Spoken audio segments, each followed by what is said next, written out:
Stories to Remember.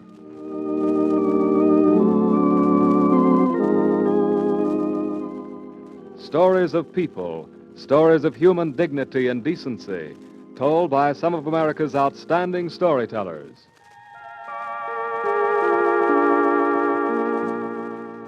We present Ralph Bellamy in A Story to Remember, The Outcasts by B.J. Chute.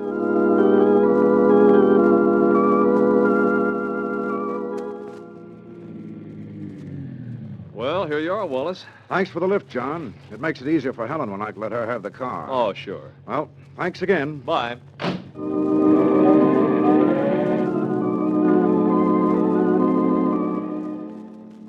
You stand there for a minute before the entrance to your home. It's the peak of rose time, and the rich scent comes at you like a wave. You look at your house, surrounded with roses and delphiniums and the smooth rug of green lawn.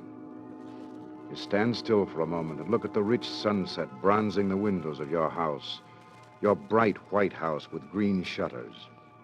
Your house and your land, your piece of earth. With deep contentment, you walk up that neat little path to your home. Daddy! Daddy! Hey! That was a fine tackle. Hey! You're home a half an hour early, Mr. Daddy. Newhouse gave me a lift. Oh, him. He's fat. Mother's fixing the dinner, and Via's upstairs putting her face on. She got a big date tonight with Jim. Jim? Who's he? James, Bradford Hotchins. Don't you know him? Oh, yes. You walk into your house thinking about your daughter V and her new boyfriend Hutchins. Yes, that's a familiar name. V, who at 17 is any man's dream of spring, as beautiful as her mother. You walk into your living room, and there's Helen, self-possessed and beautiful. You look at her, and you're proud that she's your wife. Darling, you look as cool as a cucumber. You're home early today. This John Newhouse was good enough to give me a lift. Oh, his wife, Catherine, called me this afternoon. Did she? Must be arranging another one of her bridge parties. No, it wasn't that. It's something rather important. I'd like to talk to you about it.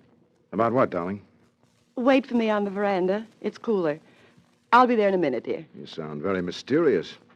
By the way, who's James Bradford Hutchins, known to our daughter as Jim? Why, he's Clifford Hutchins' son. One of our very good families. Oh, Jim's a fine, good-looking boy. Cliff Hutchins. Seems to be a nice fellow. Yes. Oh, Ollie, it's so nice to know our children are meeting the right people. And I love it here. But, I do want to talk to you about something important. I'll meet you on the veranda as soon as I see what the new cook's doing with dinner. You sit in the wicker chair on the veranda. It's that magical moment, neither night nor day. You sit, and your thoughts are like gusts of soft wind that come from nowhere. Life is full and kind to you, and you wish that all men everywhere could have this same security and peace. You're not asleep, darling, are you? No, just relaxing, Helen. Catherine called to talk to me about Mr. Benson, the real estate agent. He's had an offer on the Stiles place. That's fine. Be nice to have someone living there. It would be nice, but these people who made the offer wouldn't do. Why? Can't they finance it? No, that has nothing to do with it. Well, why wouldn't they do? They're undesirable. What? Oh, I see. Well, Mr. Benson told Catherine that it's hard to move such big properties, and he wanted to make sure it was the wish of our community to keep them out. So Catherine thought that all the leading members of the community ought to get together and, well, actually what she said was that she thought our house would be a good place to hold such a meeting. Why our house? Because we've just recently moved into the neighborhood, and the new house is like us, and, well, they know we think the same way they do. Do you know anything else about these people? Not a thing. Do you know their name? No, I don't. I told Catherine she could ask whoever she wanted to. It won't be too much fuss. We'll just serve cocktails. Anyway, I do think it's a good thing to have the leading people of the community at our house. I suppose so. It's unfortunate, of course, dear, but it's like zoning a residential district against nightclubs or something. People aren't nightclubs or something. Of course they aren't, but you know what I mean. It isn't just these people. It's what it starts. They bring their friends, and they're pushing. When are we going to have this cocktail party. Day after tomorrow, Saturday. Will Arthur Hearn be coming? I hope so, but I think he and Mrs. Hearn are still in Canada. Anyway, we know how they feel. This whole community was part of the Hearn estate. There's no question about them. No, I guess there's no question about them. I think dinner's about ready, dear. Shall we go in? All through dinner, you think about Mr. Hearn, the unquestioned leader of the community, the man of great wealth and power. He set the tone and pattern of the neighborhood without caring whether he set the pattern or not. What was good for Hearn was good for everybody else. You thought of Mr. Hearn and those nameless people who wanted to buy the Stiles place. The unseen nameless people. And you wonder how it feels to be shut out because someone thinks you're undesirable. How it feels to have a door slammed in your face. And what, you say to yourself, what if it were you and Helen? What about that? Wally, dear? Wally? Oh, what is it, darling? Is anything wrong at the office, dear? Are you having trouble with that Edgeworth contract? No trouble. Everything's going fine, just fine. You were frowning, darling. You smile again. The whole thing really is straightforward and very simple. It had always been understood that the district was a restricted development. Restricted and exclusive. People ought to realize that. You aren't being anti-anybody. Looking at this on a business basis, you're protecting your investments. On a human basis, you're safeguarding your family. From what? You ask yourself again, from what?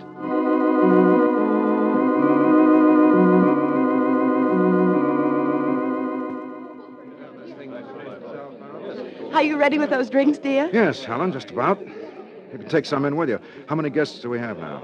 Oh, it turns out to be quite a meeting. The Hutchins are here, the Brents, Don Atkinson and his wife, and Madge Hennessy. Oh, Lucy Carroll and her husband just came in. The very best people in the neighborhood are here, all of them. You pick up the tray of drinks and walk into the living room. It's a gay party, and your guests seem to be having a good time. John Newhouse has arrived. You see him standing at the fireplace with an elbow on the mantelpiece, standing where he can dominate the room. Helen is talking to him eagerly with a drink in her hand. She sees you and beckons you to come over. Darling, here's John Newhouse. Hello, John. Oh, glad to see you, Wally. Hope you don't mind if we hold up the meeting another minute or so. There's a chance Arthur Hearn will be down. Really? I thought he was in Canada. Flew back on a chartered plane this afternoon. Oh, that's wonderful. I do hope he gets here. He's a very busy man. I spoke to him, and he said he'd try to be here. It's later than I thought. Perhaps we ought to get on with the meeting. It's all right with me. Friends! Friends! Shh, everybody. I'm sorry to have kept you waiting. We've been hoping that our good neighbor Arthur Hearn could be with us. However, I don't think we should wait any longer. We all know that he'd feel as we do about this. I don't think this meeting will take much time. You all know why we're here. And you all know Benson, the real estate agent, had an offer on the Stiles place. The people involved don't seem to be suitable. I think we're all agreed on that. You sit and listen to him. If you have anything to say, now's the time to say it. But you just sit and listen. It all seems rather formal, but we must establish a clear precedent so that this matter will never come up again. All of us here are property owners, and we chose our section for its neighbors, as well as for its beauty.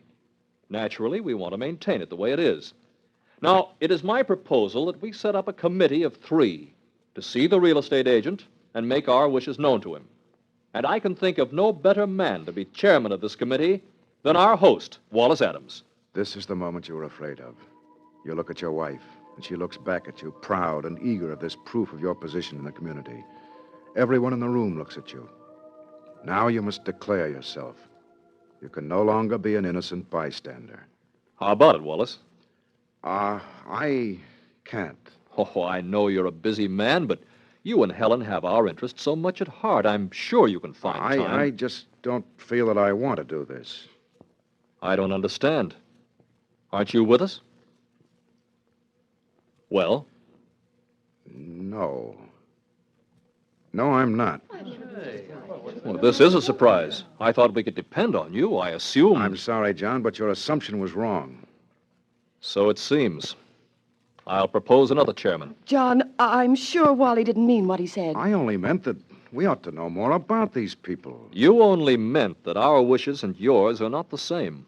The welfare of our community doesn't interest you, and I don't think we need trouble you for any other explanation. As for knowing about Benson's clients... Why don't you say it? You've been avoiding saying it since you started to speak. Why don't you say they're Jews? I don't think it's necessary to discuss that.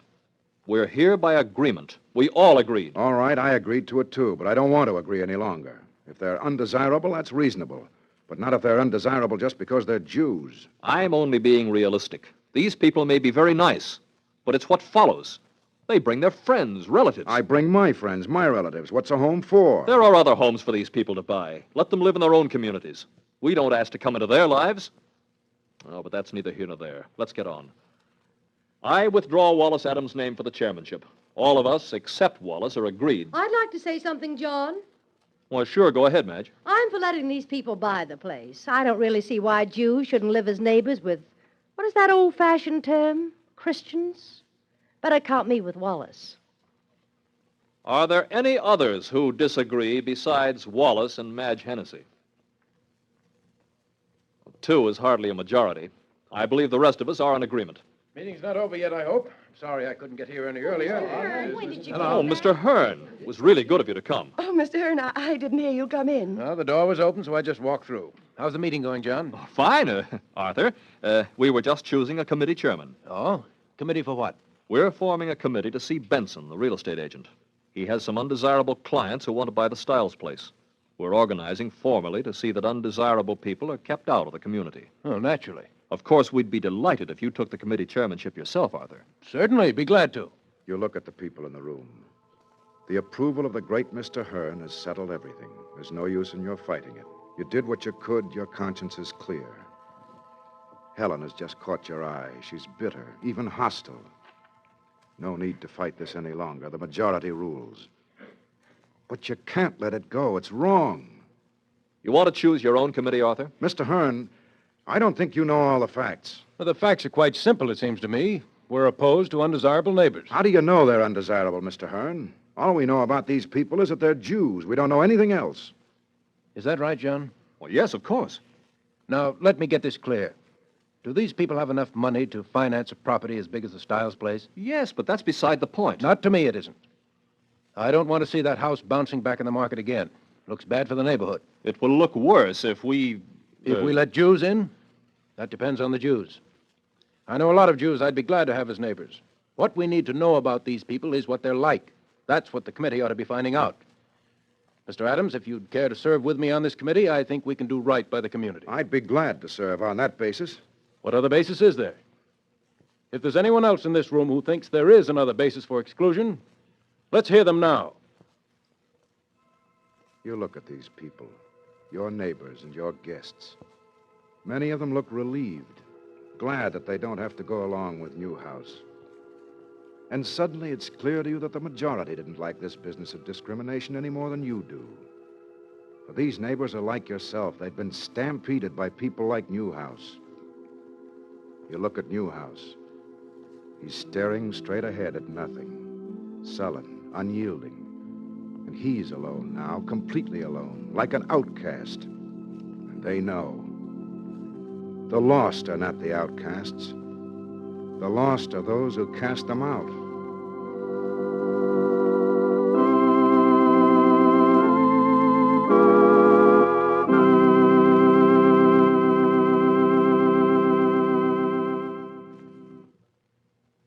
Ralph Bellamy was starred in today's story, The Outcasts, by B.J. Chute.